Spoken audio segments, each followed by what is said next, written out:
Okay, so you've learned a test for divergence, and you've learned that geometric series converge if the ratio is less than 1, and you learned how to find convergence of a telescoping series. Now we're going to talk again about our favorite series, the p-series. Okay, and the p-series is just the same here as it was in the last chapter, except for talking about series instead of integrals. So if you have something that is 1 over n to the p, so we're looking at this power on the n. So in this case, it'd be 1 to the p plus 1 over 2 to the p plus 1 over 3 to the p, so forth and so on. And this is called, just as before, a p-series, where p is a positive constant, so it does need to keep getting larger. Two rules about this series, and they're the same rules as last chapter. If p is greater than 1, then the series n goes from 1 to infinity, 1 over n to the p converges. So same rule. But if p is less than or equal to 1, then the same series diverges. So this rule isn't that much different. The only thing that's different is we're talking about series as opposed to integration. If p equals 1, which is what we just saw on problem number 3, the series would be 1 over n, and you'd have 1 plus a half plus a third, dot, dot, dot, dot, okay?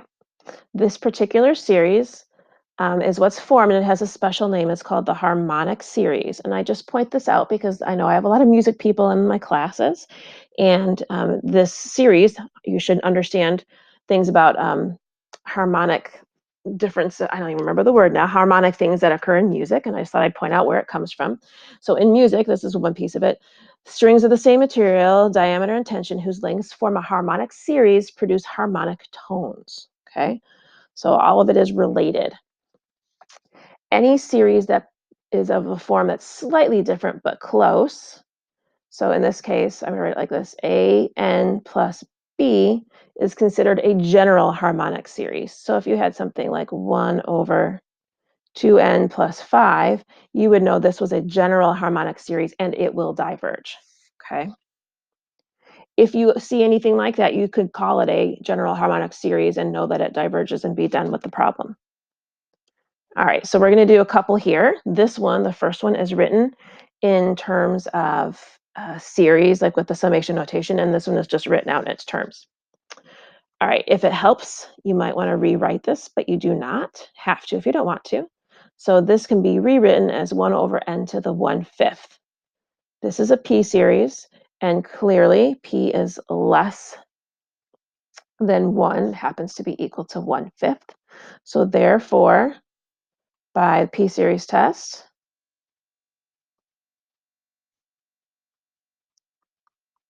this problem diverges. Okay.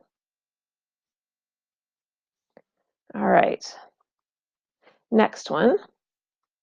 It's not really written in the same manner, so if it helps you, you can rewrite it so it looks like something that you're able to work with. So this is like 2 to the first times 2 to the 1/2, which would be 2 to the 3/2. And we have the same thing here. 3 to the first times 3 to the 1/2 would be 3 to the 3/2, and so forth. So you could write this in summation notation, and goes from 1 to infinity of 1 over n to the 3/2. And since your power is greater than 1, so p is greater than 1, it happens to be 3/2, this series converges by the p-series test.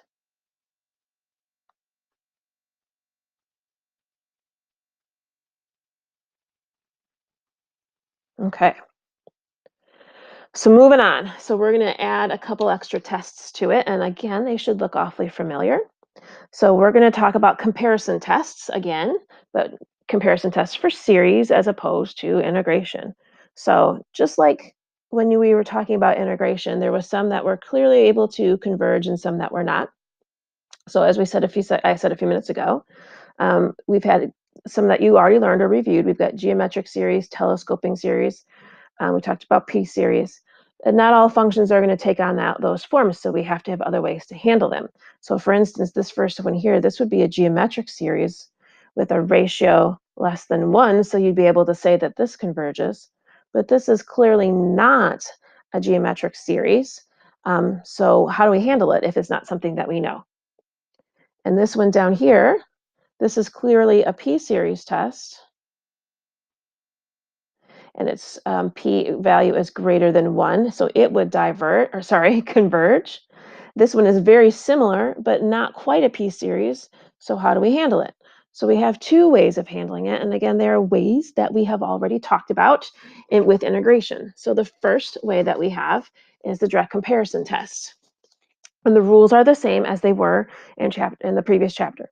So if you have two series, okay, so the first one of them will be a sub n and the other one will be b sub n.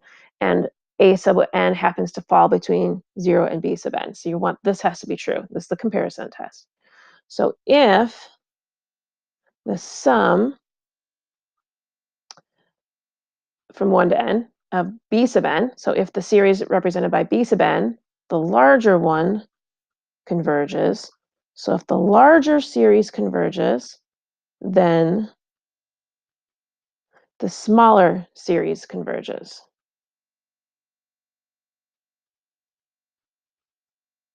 Okay, so if b sub n converges, I forgot my then the smaller series converges.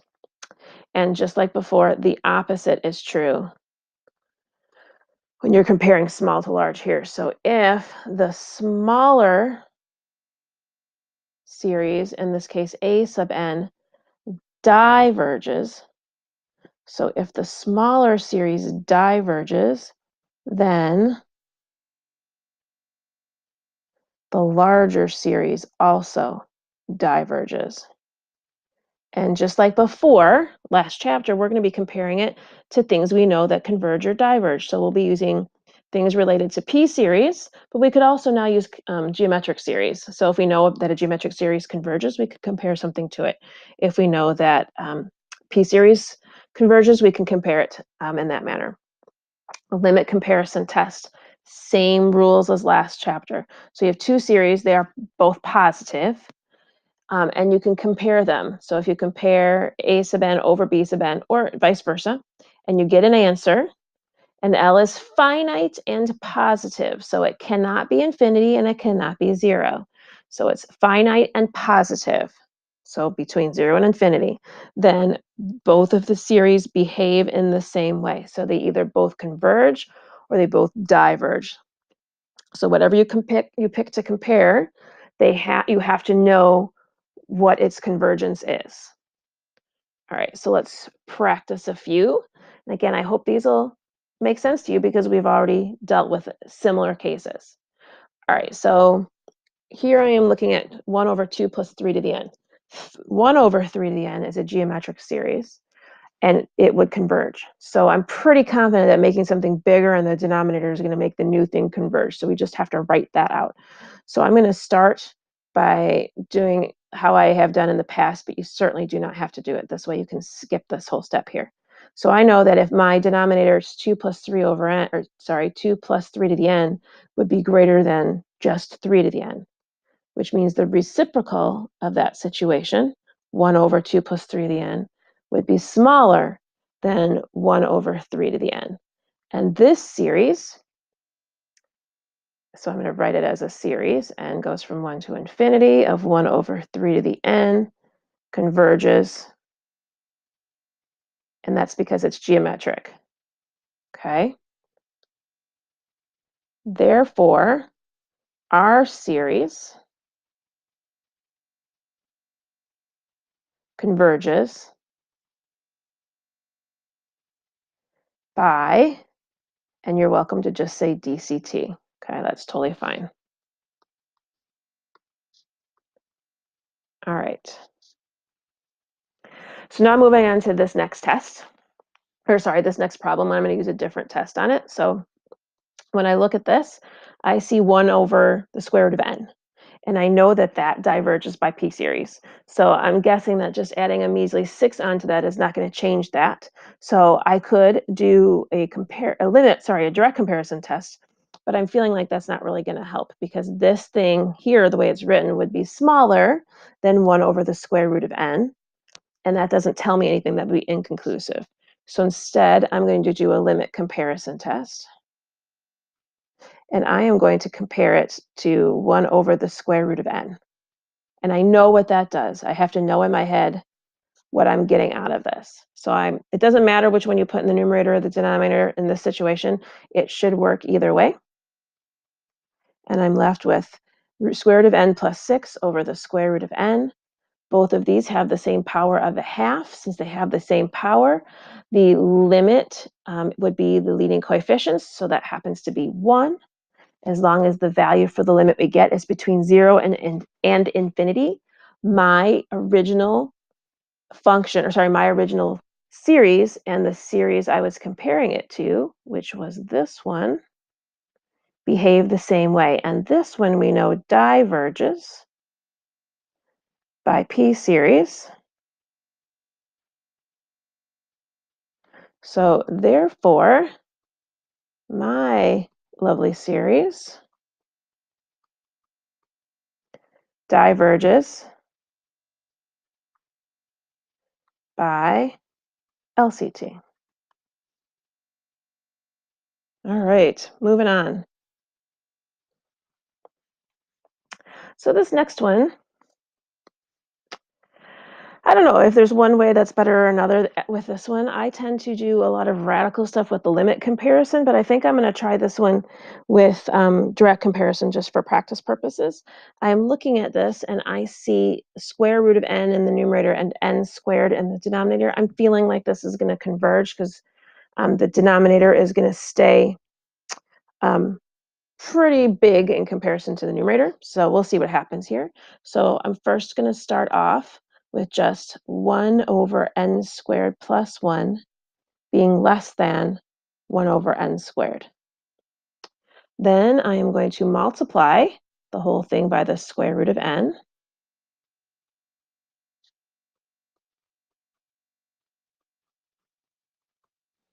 And then, oops, I have too many pluses there. And that left side here, sorry, that right side is the same as 1 over n to the 3 halves. Okay, so what I have now compared my series to is the series from 1 to infinity of 1 over n to the 3 halves. This is a p-series, and the p is greater than 1, so therefore this converges. So what I'm comparing to converges, and therefore my series of square root of n over n squared plus 1 also converges by dct. Okay. Nope, it didn't want to move on yet. Wanted to get to the next problem. Here we are. Okay. So this one, I'm going to take a leap with it and see if you remember a couple of rules here. Not a couple, one rule in particular. Okay, so I'm looking at the sine of 1 over n, and I know that sine always oscillates between -1 and 1, but the 1 over n kind of causes some issues with it. So I'm feeling like it probably won't diverge because it's going to still kind of oscillate back and down, so it's never really going to hit one value. But that 1 over n makes me a little uncomfortable. So I think what I'm going to start with is I am going to just try my limit comparison test because I know what 1 over n does, and comparing it, I'm not multiplying. I guess what I'm trying to say here is I'm not multiplying sine by something. So if I had sine of x or sine of n and I was multiplying it by n, I could deal with that. But this inside here is inside the function makes it a little bit harder to deal with. All right, so I have this limit here. If you don't remember from honors pre-calc what this does, then you might want to use L'Hopital's rule to figure it out. But if you remember that if the limit approaches infinity of sine of anything over that same anything, that limit is always equal to 1, then you can just use that rule right here. But otherwise, you might need to use L'Hopital's rule on this because you're going to get kind of 0 over 0 going on here. So the L'Hopital's rule would apply. So you get the limit as n approaches infinity will equal 1. And since it's equal to 1, these things behave in the same way. And I compared my crazy sine function to 1 over n. And I know that this diverges because it's the harmonic series, okay?